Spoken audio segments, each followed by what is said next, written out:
I'm Emily Dagler, and this is my video questions for video, I think it's 5. For the first question, Stella is partially, hopefully I spelled right, partially correct. Because, oops, I spelled that wrong too. Because yes, when you add, let's use 2 for example.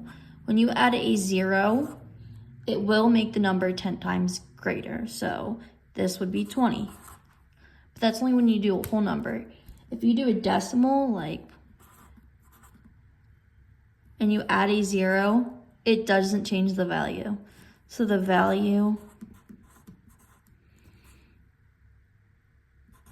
doesn't, change. So yeah, she's partially correct. For 1B, how I usually do it, I know it's wrong, I do 0.03, but it's properly pronounced 3/100ths. For this one, it is read as 30 thousandths, but it is still equal to 3/100ths. For 1C, to convert to scientific notation, we would do for 300, 3 times 10 second. This one we would do, so you could do 3 times 10, but I always put a 1 just so I know. This one would be for 3/100ths.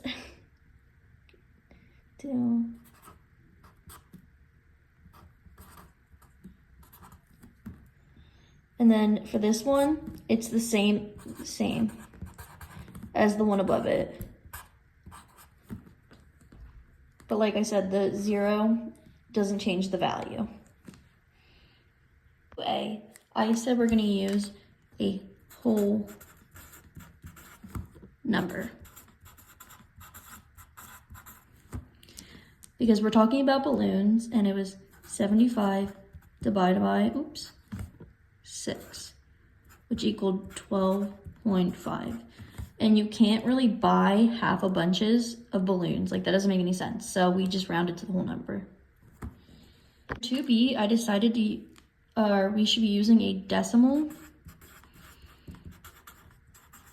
because we are measuring. So there's 93 inches and 12 pieces of this licorice rope.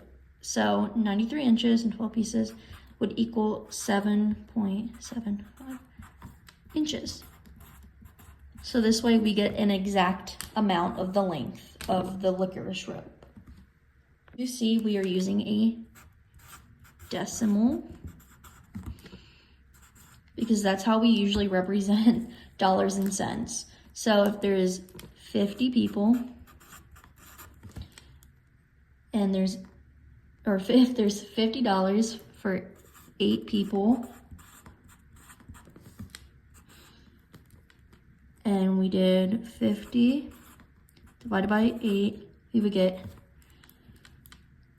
$6.25 per person.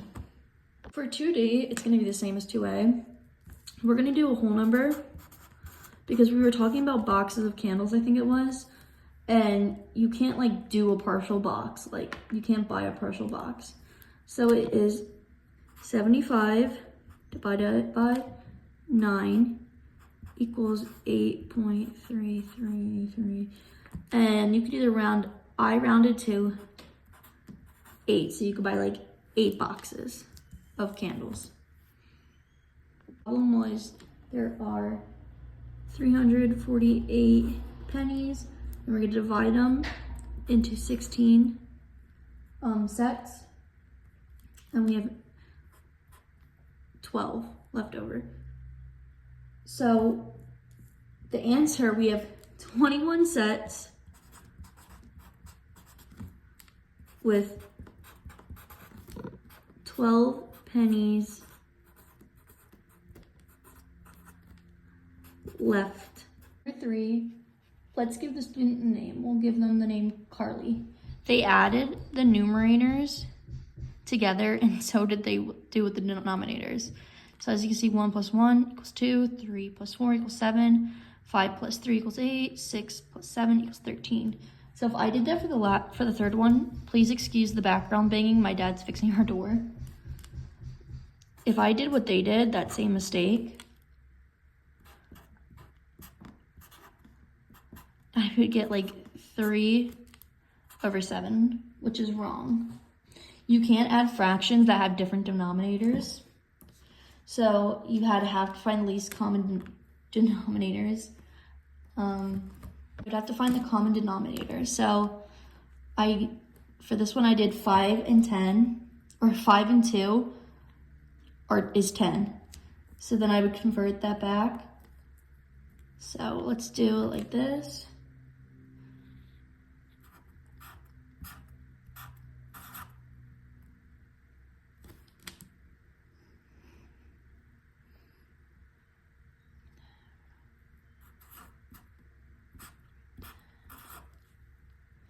Alrighty, just like that. You would have to add the numerators. So we have a common denominator now, but we'd have to add the numerators.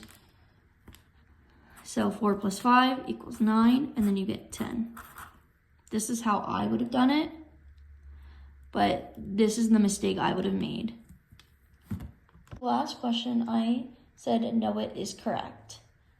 Because dividing by 2, so dividing by 2 is the same as multiplying by 1/2. So if we did 10 divided by 2, that would equal 5. But if we did 10 times 1/2, that would also equal 5. So yes, Noah is correct.